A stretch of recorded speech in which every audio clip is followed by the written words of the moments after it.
Hey, my name's Bonnie, streaming from Awabakal and Warramai land, and this is The Good Stuff on Newcastle Live. This is Good stuff.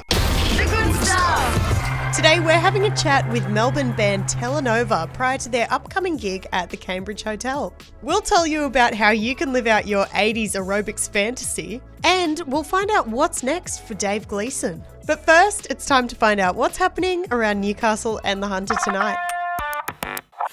This is where it Sounds good.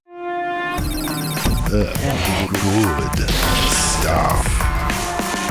It's state versus state and mate versus mate. No, we're only joking. No one really cares about football around here. Tonight around town, you can catch Phoenix Pritchard and David McMichael's open mic night at Five Sawyers. It's open decks at the Lasagowrie. Sultry play the Stag and Hunter Hotel. And there are a stack of trivia events happening around town tonight. To find out more, head to newcastlelive.com.au. Newcastle Live.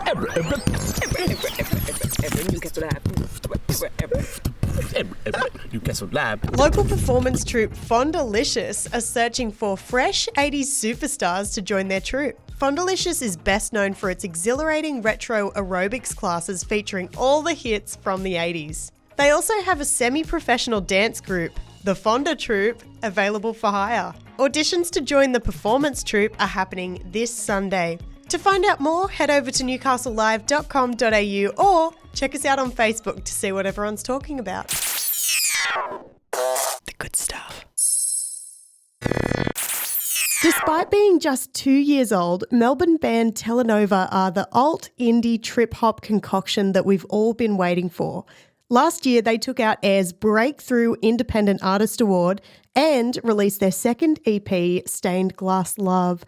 They're currently on a regional tour celebrating their latest single, Lost in the Rush. So I'd like to welcome to The Good Stuff, Angeline of Telenova. Thanks for joining us today. Thank you. Thanks for that lovely intro. No problem at all. So look, you're nearing the end of the Lost in the Rush tour, which will hit Newcastle on the 10th of June at the Cambridge Hotel. So can you tell us about some highlights from this tour?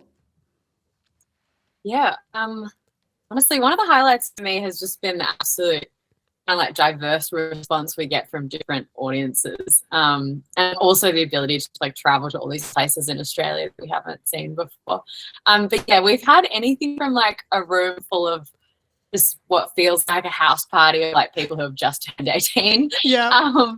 To like really just like quiet, cool, calm, collected, like almost feels like a sit-down theatre audience. Everyone's just like there in the moment and like not talking and, you know, just like watching like we're a movie or something.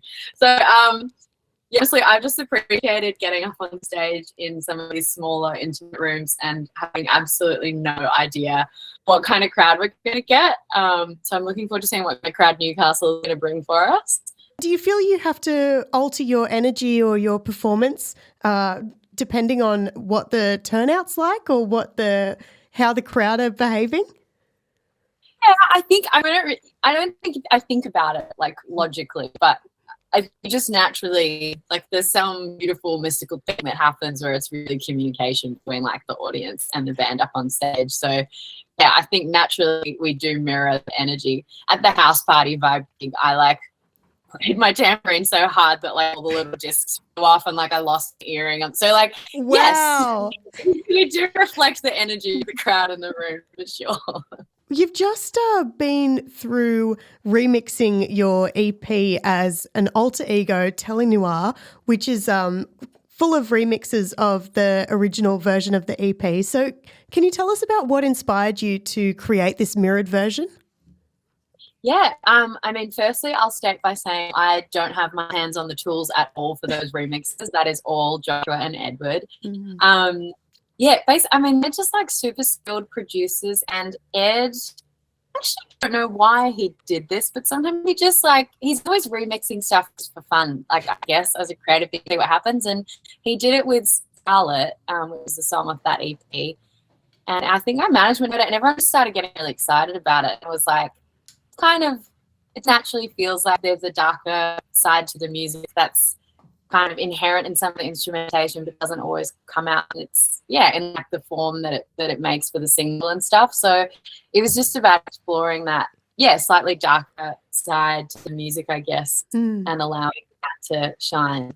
So I love the Telenova stuff that the boys make, and I do listen to it in my own time because it's less weird because my vocals aren't like at the forefront all the time, like in our normal Telenova stuff. Yeah. So. Can you tell us a little bit about how you go about creating songs? Is it a collaborative effort, or how does it happen for Telenova? Yeah, I mean, generally, yes, it's just completely collaborative. Like, we rock up at the studio at 10 a.m. We start, the boys it'll put down a beat. Josh will probably start playing some chords, and we'll start naturally gravitating towards different sounds and chord progressions that we're all feeling that day. And then we'll just like do the song layer by layer, and then the melody comes, and then the lyrics start coming to me, and then there's a song. And sometimes it's really crap. Sometimes it's quite good and ends up on an album. So, yeah. So, look, your sophomore EP, Stained Glass Love, has just been repressed as a special edition with Telenova on the B-side. So how does it feel to have received so much love for the EP that you had to repress it? Yeah, I mean, I actually did an interview this morning, and they were just like, are you surprised by what your kind of like career trajectory as a band has been over the last 2 years? And yeah, the answer for me is honestly yes, and it's like every week, like something like every time we sell a show out, in a new city, or we get an offer from a festival, or sell some merch item out. I'm like, who's buying all this? Who's coming to the shows? Like, who are you out there? And thank you, but it is really just like a wonderful surprise every time. So whenever they're like, we're ordering this many units of the vinyl, I'm like, wow, that's ambitious. Like, I don't know if we're going to sell them. So we did. So that's really exciting. Yeah. And speaking of your career trajectory, over the past couple of years, you've been touring nonstop across Australia, New Zealand, and the UK. So how do you feel the experiences of touring have impacted or created growth for Telenova as a band? Yeah, I mean, like, we did one little mini tour in New Zealand, and same with the UK. So I'd definitely say, up until this point, predominantly, it's just been going really hard with Australia touring. I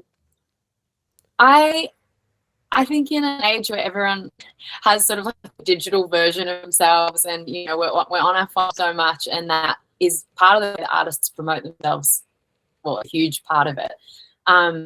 There is nothing that can beat just like being in a room with a real person and experiencing music that way. So that's been a really big priority for us. Like, let's not only get in the room with real people, but let's get other real people in the room together to experience music live and in the flesh and all there together. So yeah, I think our live touring has played a huge part in building lasting fans and followers, and it's really beautiful some of these last shows we played, we're meeting people at the end of the night that are like, this is my third Telenova show I've been to, and I'm like, what?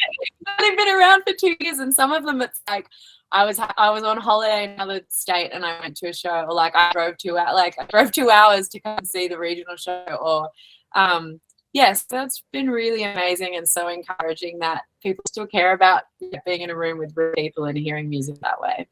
Now, from what I've read, Telenova are gearing up to release your debut album. Is that right? Yes, that is. Yes, that's so exciting. So are you able to give us an insight as to how it's shaping up at the moment? Yeah, so we've written all the songs.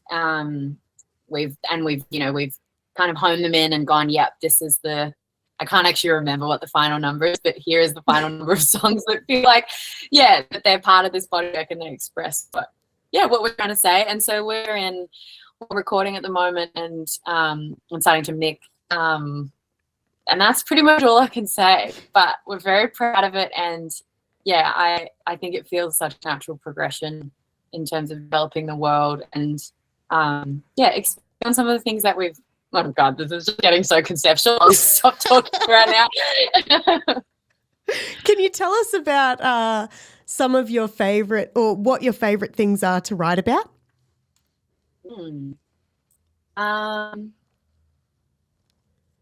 I'm a bit of a nerd, so I kind of at the back of my head I always feel like I'm drawing on, like, I took philosophy and literature strands at university, and I think that that way of viewing the world just it informs a lot of the language that I use about how I feel and how I express things that happen in the kind of like day-to-day mundane. So I don't really know if that answers your question, but a philosophical lens perhaps over and more of like a literary lens that gets put over what's, really just day-to-day universal stuff that we experience, like frustration and disappointment and heartbreak and longing and sadness and Angeline, it's been such an honour to talk to you, and I cannot wait for Telenova to hit the Cambridge Hotel on the 10th of June. Thanks for spending some time with us today. You're so welcome. Good. Iconic Aussie band The Angels have announced that Dave Gleeson will soon step aside as their frontman. Nick Norton, who has been playing drums with the band since 2011, will step out from behind the kit to take centre stage as the new vocalist. Dave says he'll now focus on his Triple M commitments and working with the Screamin' Jets. To find out what the Brewster brothers had to say about it all, head to newcastlelive.com.au. Good stuff. That's it for the good stuff today. I'd love to say a big thank you to Telenova for joining us for a chat. Be sure to get your tickets to see them at the Cambridge Hotel on the 10th of June. Thanks again for joining us. We'll see you tomorrow from 4 p.m. for more of the good stuff.